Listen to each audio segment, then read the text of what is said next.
नमस्कार विद्यार्थी मित्रांनो. तर सुप्रीम कोर्टाचा एक इम्पॉर्टंट जजमेंट आलेला आहे 1 ऑगस्टला आणि या जजमेंटचा काय विषय होता तर SC ST यांचं सब क्लासिफिकेशन. ओके, आणि त्यांना क्रिमिलियर लागू करता येणार की नाही. सब क्लासिफिकेशन म्हणजे काय हो? सब क्लासिफिकेशन तुम्हाला माहित आहे. आता आपण समजा महाराष्ट्राचं उदाहरण घेतलं तर महाराष्ट्रामध्ये SCना ओके 13% रिझर्वेशन आहे. ठीक आहे. आता त्यातल्या काही आता शेड्यूल कास्ट म्हणजे काय तर नंबर ऑफ अशा कम्युनिटीज आहेत ज्यांच्यासोबत हिस्टॉरिकली अनटचेबिलिटीचा व्यवहार केला जात होता. तर त्यांना आता जो इनजस्टिस झाला तर त्यांना सोशल जस्टिस देण्यासाठी आपण काय केलं, एक कॅटेगरी बनवली शेड्यूल कास्ट. तसंच जे ट्रायबल असतात शेड्यूल ट्राइब एक कॅटेगरी बनवली. आपण एक लीगल फिक्शन बनवले इथे की हे लोक एक आहे, यांना समान पातळीवर आपल्याला आणायचं आहे आणि त्या प्रकारची आपण त्यांना ट्रीटमेंट द्यायची. कॅटेगरी क्रिएट झाली, शेड्यूल कास्ट घटनेमध्ये ऍड झालं. ठीक आहे.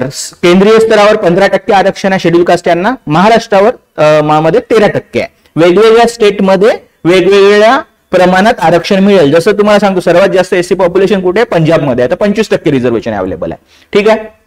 आता प्रत्येक ठिकाणी वेगवेगळ्या जाती या त्या कॅटेगरीमध्ये असं म्हणजे स्टेट लेवलवर, आणि हे जे डिस्कशन आहे हे स्टेट लेवलवर जास्त होतं. सेंट्रल लेवलवर काय होईल त्याच्याबद्दल कोणीच नाही बोलत आहे इथे. स्टेट लेवलवर जे रिझर्वेशन आहे त्या वेगवेगळ्या प्रमाणात वेगवेगळ्या कम्युनिटीला त्याचा फायदा होत आहे.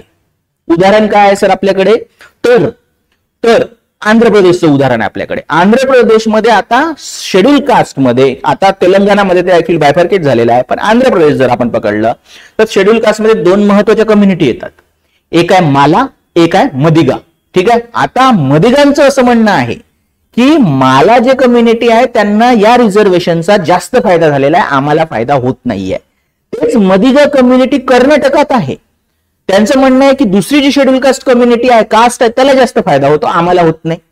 तर अशा वेळेस आम्हाला काय पाहिजे, सब क्लासिफिकेशन पाहिजे, म्हणजे आम्हाला वेगळा कोटा द्या तुम्ही. मग तशी डिमांड झाली आणि गव्हर्नमेंटनी तसं पॅरलल जे ऍक्च्युली ओके म्हणजे प्रयत्न केले, म्हणजे आंध्र प्रदेशच्या गव्हर्नमेंटनी. आता पंजाबची केस काय, आता लक्षात घ्या की सगळ्यात पहिला जो ऍक्च्युली बायफर्केशन झालं पाहिजे किंवा सब क्लासिफिकेशन झालं, पहिला इनिशिएटिव्ह पंजाबचा 1975चा, आणि तशीच डिमांड आणि त्याच प्रकारचा एक लॉ तमिळनाडूला आहे आणि आता महाराष्ट्रात पण तशी डिमांड आहे. तशी डिमांड महाराष्ट्रात हे आहे असं 20 वर्षापासून असं म्हणणं आहे लोकांचं.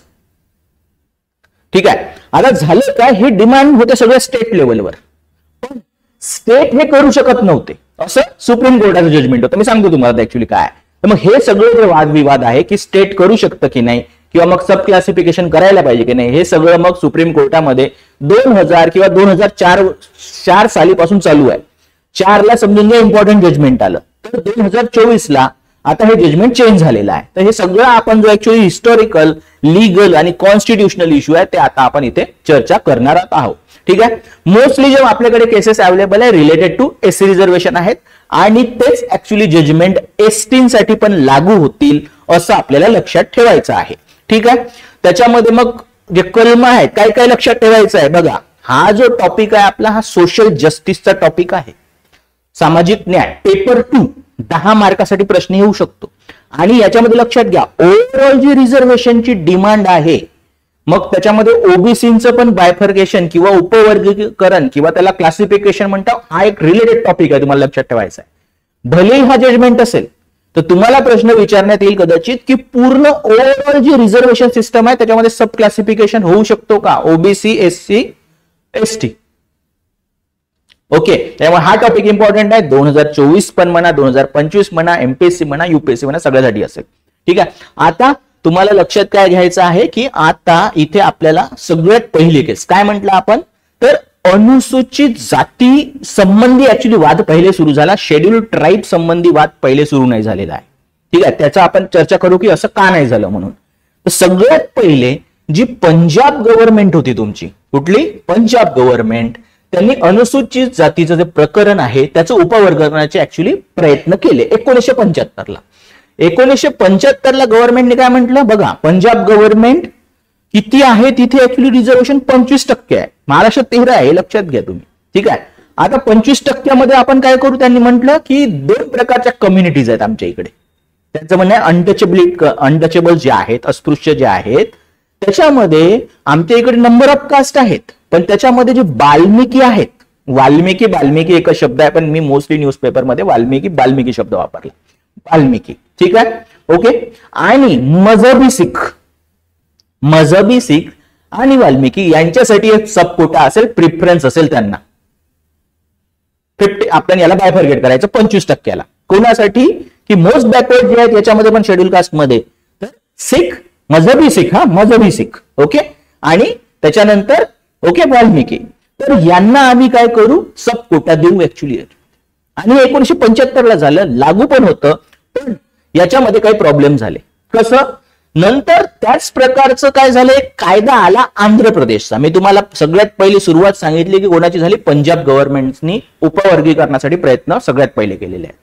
मग ते लागू पण झालं, पण नंतर Andhra Pradesh schedule caste rationalisation of reservation असा एक कायदा आणला 2000 साली. आता आंध्र प्रदेशचा काय डिबेट आहे तुम्हाला पहिल्याच सांगितला मी. मला एक कम्युनिटी आहे, त्यांनी जास्त फायदा घेतला असं मदिगाच म्हणणं आहे. मला थोडी म्हणणार आहे हो की आमचा जास्त फायदा झाला म्हणून. ओके, असे वेगवेगळ्या कास्टमध्ये आहे. आणि तर मदिगा कम्युनिटी कर्नाटकात नाही, त्यांचं पण म्हणणं आहे की दुसऱ्या कम्युनिटीत जास्त फायदा आहे. आता इथे कुठल्या किती कास्ट आहे महत्वाचं नाही, मी तुम्हाला केस स्टडीसाठी सांगत आहे की असं आहे म्हणून नाव घेऊन. ठीक आहे, तसं तर आपण अवॉइड करायला पाहिजे कुठल्याही कास्टचे नाव, पण तुमचा कॉन्सेप्ट जास्त क्लिअर. मी लिहिलं काहीच नाही कास्ट बद्दल, तुम्हाला सांगत आहे. आता काय मुद्दा आहे तो लक्षात घ्या की आंध्र प्रदेशचा जसा ऍक्ट आला कधीचा आहे? 2000चा. याला चॅलेंज केलं गेलं. याला काय करण्यात आलं? चॅलेंज करण्यात आलं. आणि सुप्रीम कोर्टनी 2004ला काय केलं? Andhra Pradesh rationalisation of reservation जो शेड्यूल कास्टचा ऍक्ट आहे तो रद्द ठरवला, नल अँड व्हाईट डिक्लेअर करून टाकला. ओके, केस लक्षात घ्या. आता सगळ्यात महत्वाचं काय आहे इथे? तर ईव्ही चेन्नैया ही केस आहे. बरं, हे नाव लक्षात घ्या. माझं म्हणणं आहे एखादी वेळेस प्रिलिमला असं होऊ शकतं. प्रिलिमच्या वेळेस काय होऊ शकतं की ही जी चेन्नैया केस आहे ते तुम्हाला विचारलं जाऊ शकतं. ओके, काय म्हटलं मी तुम्हाला की ही जी केस आहे चेन्नैया केस, ही तुम्हाला की ही केस जी आहे ईव्ही चेन्नैया ती कशा म्हणजे कुठल्या टॉपिकशी संबंधित आहे असा पण प्रश्न तुम्हाला विचारला जाऊ शकतो. ईव्ही चेन्नैया विरुद्ध आंध्र प्रदेश. कुठला आहे? आंध्र प्रदेशचा जो ऍक्च्युली ऍक्ट आहे रॅशनलायझेशन ऑफ रिझर्वेशन त्याला चॅलेंज करण्यात आलं ईव्ही चेन्नैया केसमध्ये. ईव्ही चेन्नैया वर्सेस आंध्र प्रदेश हा कटला मग पुन्हा सुप्रीम कोर्टामध्ये. आणि सुप्रीम कोर्टाने म्हटलं की नाही, असं होऊ नाही शकत, तुम्ही सब क्लासिफिकेशन नाही करू शकत. 24ला म्हणताय की करू शकता, पण तेव्हा म्हटलं ना. का? तर अशी पॉवर, पहिली गोष्ट सुप्रीम कोर्टाचं काय म्हणणं होतं? पहिली गोष्ट अशी पॉवर तुमच्याकडे आहेच नाही. अशी पॉवर तुमच्याकडे नाहीये, स्टेटकडे नाहीये. ती पॉवर कोणाकडे असते? प्रेसिडेंटकडे असते फक्त. प्रेसिडेंट पार्लिमेंटचा तो आहे. आर्टिकल कुठलं सांगितलं त्याने? 341. पुन्हा हा पूर्ण टॉपिक मेन साठी इम्पॉर्टंट आहे, पण प्रिलिम साठी आर्टिकल 341, 340, 342 महत्वाचं झालं तुमच्यासाठी. ठीक आहे, ओके. कारण ओबीसी रिझर्वेशन पण याच्याशी रिलेटेडच आहे. ठीक आहे, आता म्हणजे बायफर्केशन त्याच्यामध्ये पण सब क्लासिफिकेशन होणार आहे असं म्हणणं आहे ते पेंडिंग. त्याच्यावर पण वाद सांगतो काय. तर आता काय झालं लक्षात घ्या की काय म्हटलं कोर्टाने? 2 गोष्टी सांगितल्या इम्पॉर्टंट. ईव्ही चेन्नई या केस कशाशी रिलेटेड आहे म्हटलं तर सांगायचं की सब क्लासिफिकेशन ऑफ एससी एसटी किंवा मग आंध्र प्रदेशच्या लॉला चॅलेंज करण्यात आलं होतं. हे आलं तुमच्या ईव्ही चेन्नई या केस वर्सेस आंध्र प्रदेश. इम्पॉर्टंट. आता काय इम्पॉर्टंट, काय ऑब्झर्वेशन मांडले? पहिली गोष्ट त्यांनी म्हणलं की शेड्यूल कास्ट जे बनवलेला आहे आपण टर्म ती होमोजिनियस आहे. त्याच्यामध्ये सब क्लासिफिकेशनची गरज नाही. दुसरी गोष्ट म्हणलं स्टेटकडे ही पॉवर पण नाहीये. स्टेटकडे ही पॉवर नाही, ही पॉवर प्रेसिडेंट आणि पार्लिमेंटची आहे. आर्टिकल कोणतं? 341 शेड्यूल कास्टची केस आहे. कारण शेड्यूल ट्राईब जर असतं तर 342 असतं. ठीक आहे, पण शेड्यूल कास्ट केस आहे ऍक्च्युली चालू. नंतर काय झालं की बघा काय म्हटलं बघा, ईव्ही चेन्नई यामध्ये एससी यादीला एक संघ गट मानले जावे यावर जोर देते ईव्ही चेन्नई. आणि राष्ट्रपतींना 341 नुसार असा हक्क आहे तो राज्यांना नाही आहे. ही गोष्ट त्यांनी एस्टॅब्लिश केली 2004 मध्ये ईव्ही चेन्नई या केसमध्ये. 20 वर्षांनी पलटेल, पण आता हे लक्षात घ्या. हा जजमेंट जसा आला सुप्रीम कोर्टचा, आता आपोआपच हा जजमेंट काय होईल की सगळ्यांवर लागू होईल, स्टेटवर. म्हणून पंजाबचा जो ऍक्च्युली ऍक्ट आहे, ओके, इनिशिएटिव्ह आहे, ते पण रद्द झाले. कुठली केस आहे लक्षात घ्या? डॉक्टर किशन पाल विरुद्ध पंजाब. ओके, पंजाब आणि हरियाणाचं जो उच्च न्यायालय आहे, हायकोर्ट आहे, त्यांनी ईव्ही चेन्नैयाचा निर्णय कन्सिडर करून काय केलं की जे पंजाबमध्ये होतं ऍक्च्युली रिझर्वेशन, म्हणजे रिझर्वेशन मध्ये क्लासिफिकेशन, त्याला पण रद्दबातल ठरवलं. झाली ही गोष्ट, आता रद्दबातल होईल बाबू. हे कधी झालं पण लक्षात घ्या, केस ईव्ही चेन्नैया केस 2004 ची आहे. 2006 ची ऍक्च्युली जे रद्दबातल झालं 1975 ला पंजाबनी आणला इनिशिएटिव्ह. 2004 ला ते जे ऍक्च्युली रद्दबातल झालं. 2004 ला सुप्रीम कोर्टाने रद्दबातल ठरवलं आणि हायकोर्ट जे आहे त्यांनी 2006 ला काय केलं, हायकोर्टनी 2006 ला त्याला रद्दबातल केलं. हरियाणा आणि पंजाबचं जे ऍक्च्युली हायकोर्ट आहे. ओके, हा मुद्दा लक्षात आला तुमचा. आता हे झालं, संपलं नाही, इथे नाही संपलं. 2006 ला पुन्हा काय केलं माहितीये का, पंजाबनी पुन्हा एक ऍक्ट आणला. पुन्हा ऍक्ट आणला या सब क्लासिफिकेशन साठी.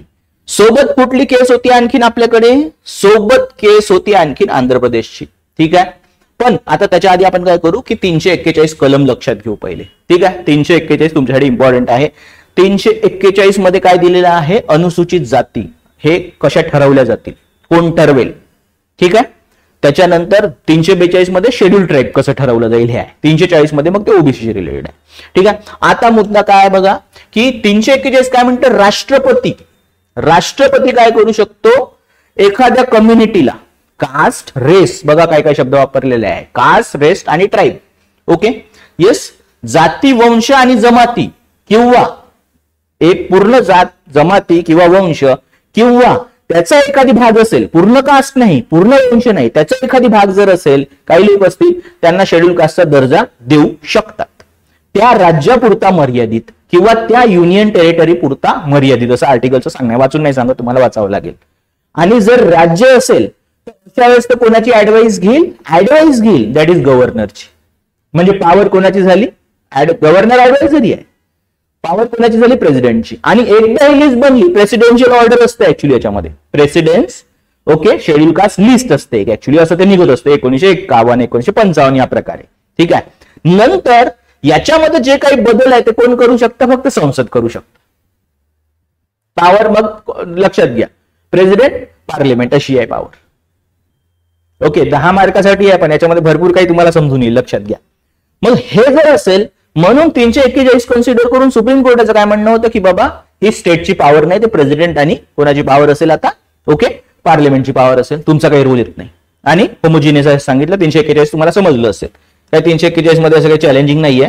पण आपण सहसा इंडियन पॉलिटी वाचताना काय करतो माहितीये का, की सहसा असे आर्टिकल 341 वगैरे वाचत नाही. पण आपल्या मेन्सचा आता जो आहे, मेन्सचा जो डिस्क्रिप्टिव्ह पॅटर्न आहे, तिथे तुम्हाला महत्वाचं असेल. ठीक आहे, नेक्स्ट आता बघा की 2006 ला 75 ला आला पंजाबचा सब क्लासिफिकेशन.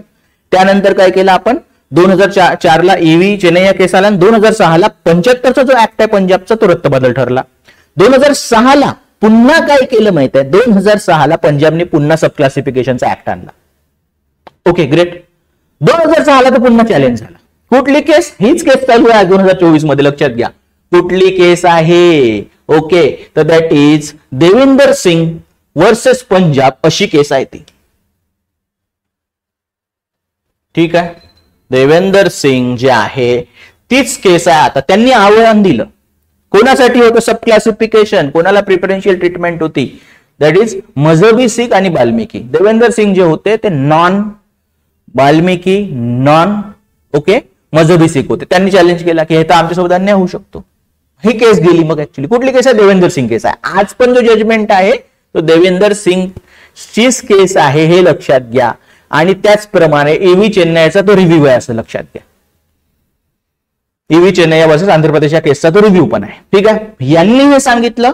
तर मग आता 2014 मध्ये ह्या सगळ्या ज्या डिमांड आहे, पहिली गोष्ट ईव्ही चेन्नैया केस, देविंदर सिंग केस, ठीक आहे, अजून ज्या केसेस आहेत या प्रकारच्या, आणि आणखीन ज्या डिमांड आहे महाराष्ट्र, तमिळनाडू, आंध्र प्रदेश, तेलंगणा, पंजाब यांना कन्सिडर करून सुप्रीम कोर्टाने काय म्हटलं की आता याच्या पुढे आपल्याला जायचंय, काय करायचंय. 14 मध्ये काय म्हटलं, ओके, की 14 मध्ये एक खंडपीठ होतं घटनापीठाकडे, कॉन्स्टिट्युशनल बेंच म्हणू आपण, ऍक्च्युली थोडंसं इंग्लिश मराठीचा प्रॉब्लेम नको व्हायला. बेंच जो आहे त्यांनी काय म्हटलं माहित आहे का, की ईव्ही चेन्नैयाच्या निर्णयावर ऍक्च्युली आपण आता काय करायला पाहिजे, थोडंसं म्हणजे जास्त डिस्कशन करायला पाहिजे. 14 मध्ये म्हटलं त्यांनी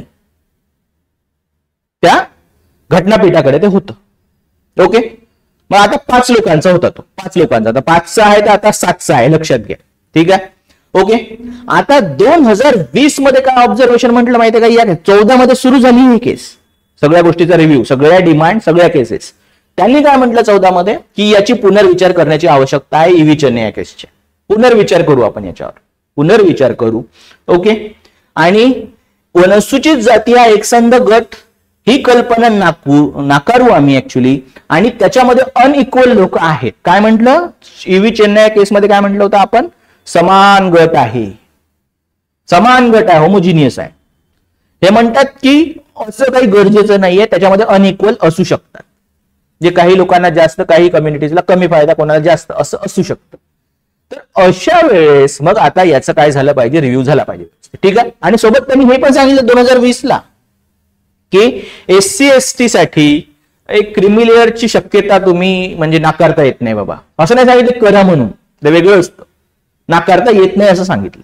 पण त्याच्यानंतर गव्हर्नमेंटने त्याला काही प्रॉपर रिस्पॉन्स नाही केला. कारण बघा, सुप्रीम कोर्ट सांगत आहे काही गोष्टी करायच्या असतात, काही गोष्टी अभ्यासायच्या असतात, तर ते ऍक्च्युली गव्हर्नमेंट जे आहे त्यांनी प्रॉपर रिस्पॉन्स नाही दिला. त्यांना काय ते थोडंसं, मग आता तुम्हाला माहिती आहे इश्यू काय आहेत की थोडंसं वोट बँकचा पण इश्यू येतो. ठीक आहे. ओके, तर या प्रकारे काय झालं की आता काही लोक म्हणतील सर सोशल जस्टिसचा इश्यू आहे, काय म्हणतात वोट बँकचा, पण तो आता तो तुमचा मुद्दा झाला डिस्प्यूटचा. माझं काम काय आहे की 10 किंवा 15 मार्काला प्रश्न आला तर तुम्हाला कसं ऍक्च्युअली त्याच्यामध्ये लिहावं लागेल. अजून पण मी चर्चाच घेत आहे, लिहायचं नाही, याच्यातले फक्त रिपोर्ट करायचं असतात गोष्टी. ठीक आहे, असं त्यांनी सांगितलं क्रिमिलेअर. आणि त्याच्यानंतर मग ह्या सगळ्या ज्या गोष्टी आहेत स्टडी करण्यासाठी मग नवीन बेंच बनला. ओके, किती लोकांचा, आता 7 लोक आहे. आणि याचा जो जजमेंट आहे दविंदर सिंग केसमध्ये ऍक्च्युली 6:1 आहे. फक्त एकच जो जज आहे. टोटल मेंबर किती होते, 7. किती मेंबर होते या केसमध्ये, 7 मेंबर होते. मला वाटतं लिहिण्याची आवश्यकता नाही आहे. आणि 6:1 हा डिसिजन आला. आणि यांच्यासमोर 4 प्रश्न होते, 4 प्रश्न यांच्यासमोर होते इम्पॉर्टंट या केसमध्ये. फेब्रुवारीला फॉर्म झाला आणि आता डिसिजन दिलेला त्यांनी 1 ऑगस्टला. काय काय आहे सर ऍक्च्युली. ओके, पहिली गोष्ट, all caste in the SC list to be treated similarly are all caste. म्हणजे सगळ्या ज्या ऍक्च्युली कास्ट आहे शेड्यूल कास्ट मध्ये त्यांना आपण समानच मानलं पाहिजे का, तो होमोजिनियस गट आहे की नाही हे बघावं लागेल. दुसरा काय टॉपिक आहे लक्षात घ्या, can state tinker with sub class or sub classify the presidential list. जी प्रेसिडेन्शियल लिस्ट असते शेड्यूल कास्टची किंवा शेड्यूल ट्राईबची, त्याच्यामध्ये टिंकर म्हणजे लुडबुड वगैरे करू शकतात का, किंवा त्याच्यामध्ये सुधारणा करू शकतात का, त्याच्यामध्ये मरम्मत हा शब्द आहे हिंदी मधला, करू शकतात का. ओके, कोण करू शकतं, स्टेट करू शकतात का, असं त्यांनी म्हटलं. नंतर काय म्हटलं, what is the yard stick for sub classification. कशा प्रकारे सब क्लासिफिकेशन झालं पाहिजे, त्याच्यासोबतच नाही झालं पाहिजे. काय आहे बाबा आयडिया तुमची सब क्लासिफिकेशनची.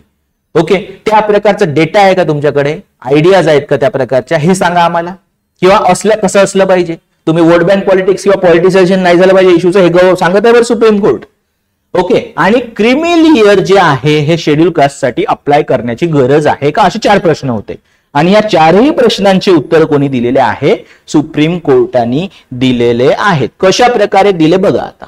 Okay, treated similarly. काय, हे जे आहेत सगळे शेड्यूल कास्ट, पहिले काय म्हटलं आपण, ईव्ही चेन्नई या केस, ते आतापर्यंत काय मानत होते, ईव्ही चेन्नई या केसचं जजमेंट मागत होते. काय जजमेंट होता की नाही सर ते तर काय आहे, सिमिलर आहेत, काय आहेत, होमोजिनियस गट आहे ऍक्च्युली. पण आता काय सुप्रीम कोर्ट म्हणतं की असं काही गरजेचं नाही आहे. आता कोर्ट काय म्हणताय, असं काहीच गरजेचं नाही आहे. काय शब्द वापरलेला आहे लक्षात घ्या, चांगले आर्टिकल वाचत चला, छोट्या मोठ्या नोट्स वगैरे वाचून टाइमपास करू नका, जर तुम्हाला क्लिअर व्हायचं असेल तर. काय म्हटलं, एक लिगल फिक्शन क्रिएट केलेलं आहे आम्ही. शेड्यूल कास्ट म्हणजे घटनेच्या आधी किंवा त्याच्या काय आधी ऍक्च्युली शेड्यूल कास्ट गोष्ट नव्हती. हा, अस्पृश्य लोक होते, तर त्या सगळ्या अस्पृश्य कम्युनिटीला आपण काय केलं, एकच नाव दिलं शेड्यूल कास्ट. लिगल फिक्शन म्हणतात त्याला, लिगल फिक्शन. कशासाठी, तर त्यांना आपण न्याय देऊ शकलो पाहिजे, न्याय देऊ शकलो पाहिजे म्हणून. त्यांच्यासाठी पॉझिटिव्ह डिस्क्रिमिनेशन असलं पाहिजे, अफर्मेटिव्ह ऍक्शन असली पाहिजे असं म्हटलं त्यांनी. त्यासाठी आपण लिगल फिक्शन क्रिएट केलं. पण आम्हाला असं वाटत नाही, सुप्रीम कोर्ट म्हणते की तेव्हा क्रिएट केलं होतं पण आज पण ते होमोजिनियस आहे असं वाटत नाहीये. किंवा या सगळ्या गोष्टीमुळे ओके की यांना एकच म्हणून ट्रीट केलं पाहिजे, एक संघ ग्रुप म्हणून ट्रीट केलं पाहिजे असं आम्हाला वाटत नाही. याच्यामध्ये असमान गट आहेत असं कोर्टाने सांगितलं. जर असमान गट असतील तर काय झालं पाहिजे, सब क्लासिफिकेशन झालं पाहिजे. पण त्याचा ऍक्च्युली पॉवर कोणाकडे आहे, सेंटर किंवा स्टेट, हा नंतरचा प्रश्न झाला. ठीक आहे. अनुसूचित जाती ही अशी गोष्ट नाही जी संविधानाने लागू होण्यापूर्वी अस्तित्वात होती. आपण ती का ओळखली, लीगल फिक्शन म्हणून ओळखली. आणि ती ओळखली जाते जेणेकरून यादीतील समुदायांना, समुदाय म्हणजे कास्टचा शब्द पकडा तुम्ही, लाभ मिळू शकतील. चंद्रचूड म्हणाले ऍक्च्युली सरन्यायाधीश CJI बोलत आहे ऍक्च्युली. अनुसूचित जाती कोणतीही अंतर्गत भेद नाहीत असा दावा करण्यासाठी या कायदेशीर कल्पनेचा विस्तार केला जाऊ शकत नाही. भलेही लीगल फिक्शन असेल पण या लीगल फिक्शनला तुम्ही असं एक्सपांड नाही करू शकत किंवा त्याचं असं इंटरप्रिटेशन नाही करू शकत की शेड्यूल कास्ट हा एकच ग्रुप आहे, होमोजिनियस ग्रुप आहे म्हणून. त्याच्यात असमान गट आहेत हे मान्य केलं पहिली गोष्ट. जर असतील मग तुम्हाला काय करावं लागेल, ओके, त्याचं सब क्लासिफिकेशन करावं लागेल. पण कोण करेल. दुसरा प्रश्न, can state tinker with or sub classify the president list. Tinker म्हणजे लुडबुड समजून घ्या किंवा त्याला सुधरवणे म्हणा, ऍक्च्युली त्याचं काय म्हणते रिपेअरिंग करणे. कोर्टाने काय म्हटलं, सर्वात पहिली ईव्ही चेन्नई केस म्हटलं नाही, स्टेटकडे तशी पॉवर नाही. आता काय म्हणतं ऍक्च्युली कोर्ट माहित आहे का, नाही. कोर्टाने म्हटलं की 15-16 नुसार स्टेटला पॉवर देण्यात आलेली आहे, पॉवर देण्यात आलेली आहे काही गोष्टींची. म्हणजे ते आता जे आपले विकर सेक्शन आहेत, SC ST OBC तिघांचा आहे 15-16 मध्ये. आता आर्टिकल 15-16 पण आलं याच्यामध्ये, 14 पण आहे, हे लक्षात घ्या तुम्ही. 14-15-16 इन्व्हॉल्व्ह होतात या जजमेंटमध्ये. 14-15-16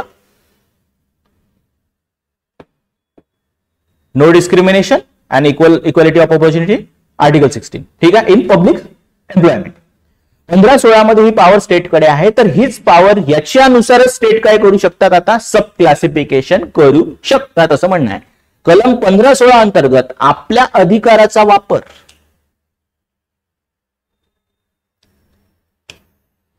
कलम 15-16 अंतर्गत आपल्या अधिकाराचा वापर करून राज्य सामाजिक मागासलेपणाचे विविध स्तर ओळखण्यास आणि ओळखल्या गेलेल्या हानीचे विशिष्ट प्रमाण साध्य करण्यासाठी विशेष तरतुदी जसे की आरक्षण प्रदान करण्यास स्वतंत्र आहे. आणि याचंच इंटरप्रिटेशन आपण काय करू की इन्क्लुडिंग सब क्लासिफिकेशन पण ते करू शकतात. राज्यांना तसा अधिकार असेल जो आधी नव्हता असं कोर्टाचं म्हणणं आहे. ओके, आता सगळ्यात महत्वाचं या 4 इश्यू मध्ये तुम्ही सगळ्यात महत्वाचं काय आहे एवढं वाचून नाही दाखवणार तुम्हाला आता. ओके, सगळ्यात महत्वाचा इश्यू काय या 4 मध्ये, what is the yardstick for sub classification. Sub classification जर तुम्ही करत असाल तर कुठल्या नियमाने करत आहे तुम्ही. आणि त्यांनी म्हटलंय, कोर्टाने शब्द वापरलाय रेड लाईन. रेड लाईनचा जर तुम्ही ट्रान्सलेशन केलं तर तुम्हाला लाल रेषा दिसेल, पण तो शब्द वापरू नका. लक्ष्मण रेषा तो शब्द आहे, म्हणजे हे क्रॉस करायचं नाही. लक्ष्मण रेखा, लक्ष्मण रेषा ज्याला म्हणतात ऍक्च्युली. ओके, थोडा मायथॉलॉजिकल जरी शब्द असेल तरी लक्षात घ्या, रेड लाईनचा अर्थ होतो लक्ष्मण रेषा, not to be cross at any cost. ठीक आहे, कसं कोर्ट काय म्हणतं, करा बाबा तुम्हाला. आता आम्ही काय म्हटलं, सब क्लासिफिकेशन होऊ शकतं, स्टेट तुम्ही करू शकता, आतापर्यंत नाही म्हटलं होतं. अशा वेळेस पण ते कसं झालं पाहिजे इम्पॉर्टंट आहे. तुम्ही समजा एखादी पॉलिटिकल पार्टी म्हणेल, अरे आपले तर 2 ग्रुप आहेत शेड्यूल कास्ट मध्ये, एक तर आपली वोट बँक आहे, त्यांची डिमांड आहे का करून टाकू ना. नाही जमणार, असं नाही जमणार. ते कसं असलं पाहिजे, फेअर असलं पाहिजे, रॅशनल असलं पाहिजे, जस्टिशिएबल असलं पाहिजे. वाजवी शब्द आहे ऍक्च्युली मराठीमध्ये, वेगवेगळे शब्द आहेत आता, पण तुम्ही लक्षात घ्या. ओके, त्यांनी काय म्हटलं की बहुमताच्या, म्हणजे आता मेजॉरिटी ओपिनियन म्हणजे कोर्टाबद्दल आहे बहुमत हा शब्द. उपकोटा कसा तयार करावा याबद्दल राज्यांसाठी कठोर रेडलाईन काढली, लक्ष्मण रेषा काढली. राज्यांना व्यापक संरक्षणाची गरज दर्शवावी लागेल. ओके, गरज आहे का तशी, आणि त्याच्यासाठी तुमच्याकडे काय असलं पाहिजे, गरज आहे का, अनुभवजन्य पुरावे पाहिजे, एम्पिरिकल ऍक्च्युली प्रूफ पाहिजे तुमच्याकडे. ओके, आणि वाजवी तर्क असला पाहिजे, रॅशनल असलं पाहिजे, वाजवी असलं पाहिजे. ओके, तसंच कोर्ट काय म्हणतं माहित आहे का, की संख्यात्मक प्रतिनिधित्व किंवा प्रभावी प्रतिनिधित्व हे शब्द वापरले आहे कोर्टाने. मुख्य न्यायाधीश कसं असलं पाहिजे, केवळ संख्यात्मक प्रतिनिधित्व नव्हे तर प्रभावी प्रतिनिधित्वच्या स्वरूपात असलं पाहिजे. काय काय शब्द आहे बघा, संख्यात्मक आणि प्रभावी, म्हणजे दोन ग्रुप आहेत एससी मध्ये. आता दोनच उदाहरण घेऊ शकतो, तीनचं नाही घेऊ शकतो. भले महाराष्ट्रात 59 कास्ट आहेत, पण एक कास्ट म्हणजे आहे, आपण म्हणून ती तिने बेनिफिट घेतला असं आपण मान्य करू. आपल्याकडे काहीच डेटा नाही, ना गव्हर्नमेंटकडे डेटा आहे ना सेंट्रल गव्हर्नमेंटकडे डेटा आहे. ठीक आहे, कोणाकडे काही डेटा नाही आहे, एक्झॅक्ट डेटा नाही आहे. ओके, सध्या हवेचं काम चालू आहे. ठीक आहे, तर समजा म्हटलं केलं बाबा महाराष्ट्रामध्ये अशी एक कम्युनिटी आहे, त्याला जास्त फायदा झाला. ठीक आहे, पण त्यांच्यासोबत पण डिस्क्रिमिनेशन होऊ शकतं. कशा प्रकारे, कोर्टाचं काय म्हणणं आहे की भलेही एखादी समुदायाच्या संख्येद्वारे पुरेसे असतील अनुसूचित जातीमध्ये, एवढं आता खाली नाही जाऊ शकत, तुम्ही समजा वाचू शकले तर खूप चांगली गोष्ट आहे, पण तसं तुम्हाला काय करावं, संख्यात्मक म्हणजे तुम्हाला तेवढं प्रतिनिधित्व जास्त आहे असं माहित झालं, पण त्यांना दुसऱ्या ठिकाणी रोखलं तर नाही जात आहे. जसं झालं प्रमोशन, ज्यांचं संख्या जास्त रिप्रेझेंटेशन आहे संख्येमध्ये त्यांच्यासोबत पण डिस्क्रिमिनेशन होऊ शकतो, भेदभाव होऊ शकतो. आणि त्याच्यानं ठीक आहे काय बघा, ही लाईन सर्वात महत्वाची आहे. सगळ्यात महत्वाची लाईन काय आहे की मार्क, हे तुम्हाला दाखवतो मी.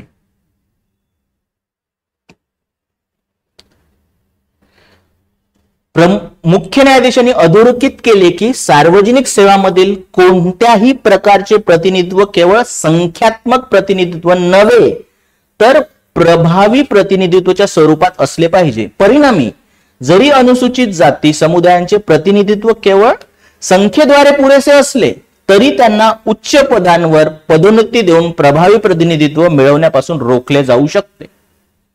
म्हणजे तुम्हाला न्यूमरिकली तर तुमच्या सर्व्हिसमध्ये नंबर जास्त आहे, पण हे नंबर वाईज झालं, संख्यात्मक झालं प्रतिनिधित्व. पण याच्यापेक्षा प्रभावी कधी असेल जेव्हा तुमचं प्रमोशन होईल प्रॉपर, ते रोखलं जाऊ शकतं ना. असं पण होऊ शकतं, म्हणजे असं पण भेदभाव होऊ शकतो. तर हे काय झालं, हे समजा म्हटलं आपण एखाद्याला सर यांचा नंबर जास्त आहे, अरे पण त्यांचं प्रभावी प्रतिनिधित्व नाहीये ना, संख्यात्मक प्रतिनिधित्व आहे या कम्युनिटीचं पण प्रभावी नाहीये. एक एक्झाम्पल देत आहे कोर्ट. म्हणजे भलेही आपण आज म्हटलं की या कम्युनिटीला जास्त फायदा आहे, पण त्यांचं प्रभावी प्रतिनिधित्व नसेल आणि तुम्ही सब कॅटेगरी बनवली तर ते वाजवी नसेल. आता तुम्हाला किती लक्षात येतं, लक्षात घेत, हे एवढं लक्षात घ्यावं लागतं डिस्क्रिप्टिव्ह पॅटर्नला. ऑब्जेक्टिव्ह पॅटर्न असताना तर तुम्हाला काहीच गरज नसते या गोष्टीची. डिस्क्रिप्टिव्ह पॅटर्न आहे. काय म्हटलं बघा, भले मी उद्या दाखवून दिलं की हा या कम्युनिटीचा नंबर जास्त आहे म्हणजे त्यांचं संख्यात्मक प्रतिनिधित्व जास्त आहे, पण त्याने होणार नाही काम, त्यांचं प्रभावी प्रतिनिधित्व असलं पाहिजे. आणि हे एक एक्झाम्पल झालं, अशा सगळ्याच्यात बघण्यात येईल ते.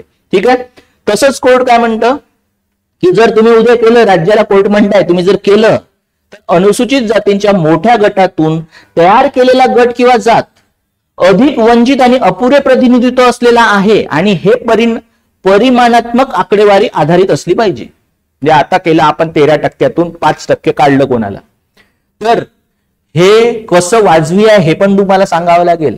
ओके, वाजवी कसं आहे तसा डेटा पण असला पाहिजे की नाही सर हा 5% जो गट आहे ना आमचा, त्यांचं प्रतिनिधित्व कमी आहे ना, जे मोठ्या पोस्ट असतात ऍक्च्युली त्याच्यामध्ये पण प्रतिनिधित्व आहे किंवा त्यांच्यामध्ये गरिबीचं हे प्रमाण आहे किंवा काय, सगळ्या गोष्टी सांगाव्या लागतील तुम्हाला. कशा प्रकारे तो डेटा असला पाहिजे तुमच्याकडे. या डेटामुळेच तो प्रॉब्लेम येत आहे सगळं. कास्ट सेन्ससचा इश्यू निर्माण होतो. मग एक्सप्रेसचे आर्टिकल वाचा कमीत कमी, नाही वाचत असाल तर कमीत कमी हा व्हिडिओ तरी बघा, मराठीमध्ये दिलेला आहे, नोट्स पण मिळून जातील. ठीक आहे, मुद्दा काय म्हटलं बघा की काय मुद्दा आपल्या इकडे की आता सगळ्यात यार्डस्टिक काय आहे, कशा प्रकारे लागू कराल, तर ते वाजवी असलं पाहिजे. वाजवी नसेल, पॉलिटिसायझेशन असेल, आम्ही रद्दबादल ठरवू असं कोर्टाने पहिलेच म्हटलंय. ओके, तर अशा प्रकारे हा प्रश्न आलेला आहे. आता याच प्रकारे चौथा प्रश्न जो आहे, चौथा प्रश्न काय होता की क्रीमी लेअर लागू करावे का, क्रीमी लेअर लागू केले पाहिजे का. ओके, बघा चौथा प्रश्न आहे, does the creamy layer principle apply to schedule caste. आता कोर्ट म्हणतो हो. याच्या आधी पण सांगितलंय 2020 मध्ये पण कोर्टाने सांगितलेलं आहे की क्रीमी लेअर लागू असलं म्हणजे केलं पाहिजे अशी शिफारस केली होती. आता कोर्ट म्हणताय की क्रीमी लेअर लागू झालं पाहिजे SC ST साठी. त्याच्यामध्ये जे क्रीमी लेअरचा कॉन्सेप्ट माहिती आहे ओबीसी साठी लागू आहे तुम्हाला, तर तो आपोआपच तसा पण यायला पाहिजे होता, पण तसं लागू नाही झालं. त्याच्यामध्ये पण याच्यामध्ये जो पहिला कमेंट आहे तो जे गवई होते, जस्टिस गवई, त्यांच्या थ्रू आलेला आहे आणि बाकी लोकांनी त्याला सहमती दर्शवलेली आहे. असा आता जजमेंट आहे. चारही प्रश्न तुमचे क्लिअर झाले का? ओके, चारही प्रश्न.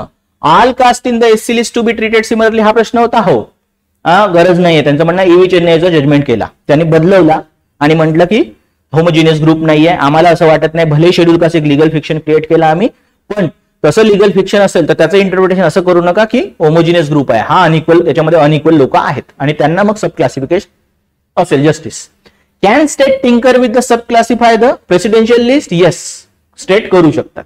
ओके, पण ते कसं केलं पाहिजे, कसं कराल? यार्डस्टिक काय आहे सब क्लासिफिकेशनची ते वाजवी असलं पाहिजे. ठीक आहे. Does the criminal principle apply to schedule caste? Yes. ठीक आहे, तर हा असा एक मुद्दा झाला आपल्याकडे. आता मुद्दा काय आपल्याकडे लक्षात घ्या, उद्या विचारले याचे फायदे तोटे काय, तर फायदे तोटे विचारले जातील. उपवर्गीकरण का करावे, का झालं पाहिजे उपवर्गीकरण, असा मुद्दा आहे सगळ्यात पहिला.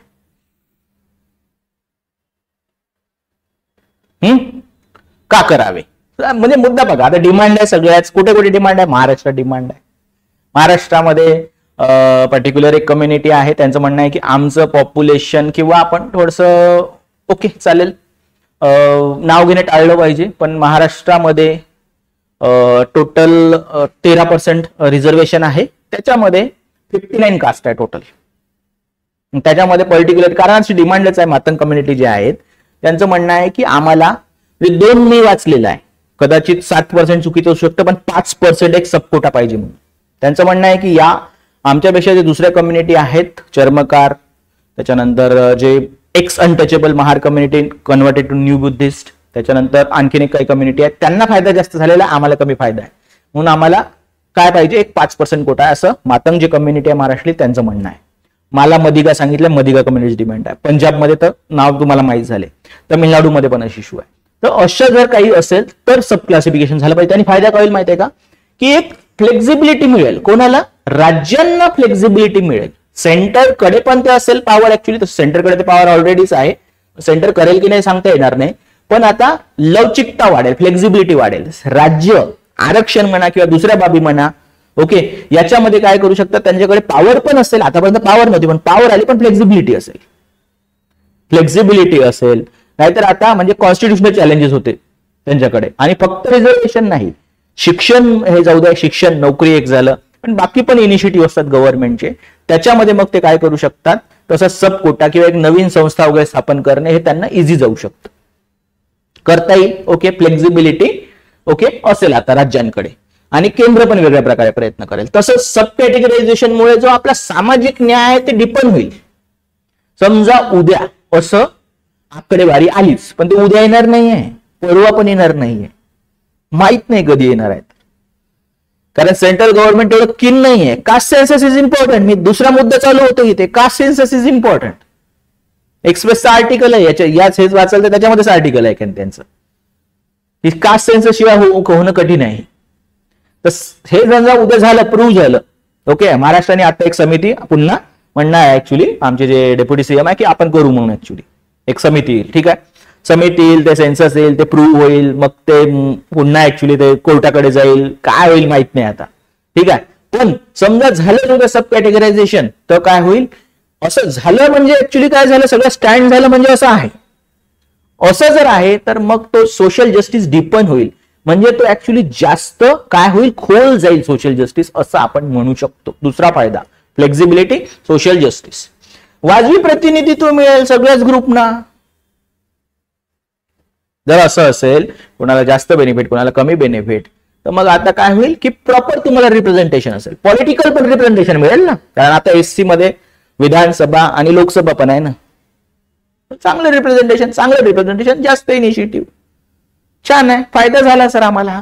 पण सर याला काही चॅलेंजेस आहे का? सर याचे फायद्यापेक्षा चॅलेंजेस जास्त आहेत. चॅलेंजेस जास्त आहे. कोर्टाने पण सांगितलेलं आहे की सब क्लासिफिकेशन तुम्ही तुमच्या विंग्स अँड फॅन्सी नुसार नाही करू शकत. पॉलिटिसायझेशन होण्याची शक्यता जास्त आहे. पॉलिटिसायझेशन होण्याची शक्यता जास्त आहे. आणि कोर्टाने पण सांगितलं, जर तुम्ही तसं केलं तुम्ही तसं, तर आम्ही बघून घेऊ म्हणून. आणि तुम्ही तसं बघितलं, समजा महाराष्ट्रामध्ये पण, महाराष्ट्रातला क्लिअरली सगळीकडे न्यूजला आलेला आहे, म्हणजे असं मी काय बोलत नाही. जी कम्युनिटीची डिमांड आहे त्यांना ऍक्च्युली सपोर्ट करणारी जी आपली रुलिंग गव्हर्नमेंट आहे ती आहे. आणि जो दुसरा ग्रुप आहे ज्यांच्यावर आरोप केला जातो, म्हणजे असेल पण जास्त बेनिफिट घेतला जातो, असं म्हणणं आहे की तुम्ही ट्रॅडिशनली वोट बँक कोणाची आहे, काँग्रेसची आहे. सिमिलरली आंध्रमध्ये केस आहे. आता आंध्र तेलंगणा दोन्ही आले त्याच्यामध्ये, कारण बायफर्केशन झालं स्टेटचं. सेम असा मुद्दा ऍक्च्युली पॉलिटिसायझेशन पहिलेपासून आहे. मी असं नाही म्हणतो की नाही झालं पाहिजे, की झालं पाहिजे, होऊ द्या, माझं म्हणणं होऊ द्या, पण पॉलिटिसायझेशन होण्याची आणि पॉलिटिकल रेजिस्टन्स खूप जास्त आहे या सब क्लासिफिकेशन. पॉलिटिसायझेशन आहे, होणार आहे. सोशल जस्टिस आहे का, मेन मुद्दा तर सोशल जस्टिस आहे. हो, इथे झाला पाहिजे सगळ्यांसोबत, तसं डिमांड आहे, जे प्रूव्ह झालंय ते भेटलं पाहिजे. पण पॉलिटिकल रेजिस्टन्स म्हणा किंवा पॉलिटिसायझ, दोन्ही गोष्टी वेगळ्या वेगळ्या आहेत. बरं, राजनीती एक कशासाठी, फायदा घेण्यासाठी, वोट बँक बनवण्यासाठी, आणि राज्याने सुरुवातीपासून वोट बँक लक्षात घेतली, सुप्रीम कोर्टात ते टिकणार नाही, हा प्रॉब्लेम आहे. ठीक आहे. दुसरी गोष्ट झालं पॉलिटिकल रेजिस्टन्स. काही लोकांचं म्हणणं आहे असं झालं नाही पाहिजे, एक युनिटी आहे म्हणतात लोक, असं युनिटी आहे म्हणून, मी तर नाही बघितली कधी, पण की आहे बाबा एससी किंवा एसटी असं मोस्टली डिस्कशन बघा एससीचं सुरू आहे, एसटीचं नाही. ओके, कुठे बेनिफिट मिळाला शेड्यूल ट्राईबचे तुम्ही ओव्हरऑल कंडिशन बघा, कधी गव्हर्नमेंट कुठला रिव्ह्यू आणला तर बघा. इव्हन झाजा, मी कोण आहे हो, मी कोणीच नाही आहे. झाजा जे आहेत, व्हर्जिनियस झाजा म्हणून एक एक्सपर्ट आहे, त्यांनी ट्रायबलवर रिपोर्ट दिलेला आहे, 101 गव्हर्नमेंटकडे सगळ्यात मोठा जो रिपोर्ट आहे म्हणजे कशाचा, शेड्यूल ट्राईबचा, सगळ्या बाबतीमध्ये व्हर्जिनियस झाजा म्हणून, सोशियोलॉजीचे आपले जे पोरं असतात त्यांना माहित असतं हे. ओके, त्यांचं म्हणणं आहे की असं क्लासिफिकेशन बेनिफिशियल नसेल. सगळ्यात मोठा एक्सपर्ट आहे बरं, मी कुठलाच एक्सपर्ट नाही, किंवा तुम्ही जे व्हिडिओ बघत आहेत ते कोणीच एक्सपर्ट नाही या विषयातले, झाजा इज एक्सपर्ट. त्यांचं म्हणणं आहे की बेनिफिशियल नसेल.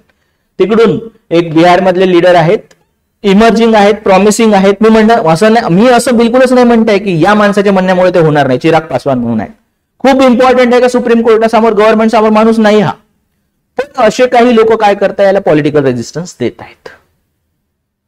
ओके, म्हणजे अपोज करतील. त्यांचं म्हणणं आहे आपण कोर्टात जाऊ, आता पहिलेच काय करू, कोर्टात जाऊ म्हणून ऍक्च्युली.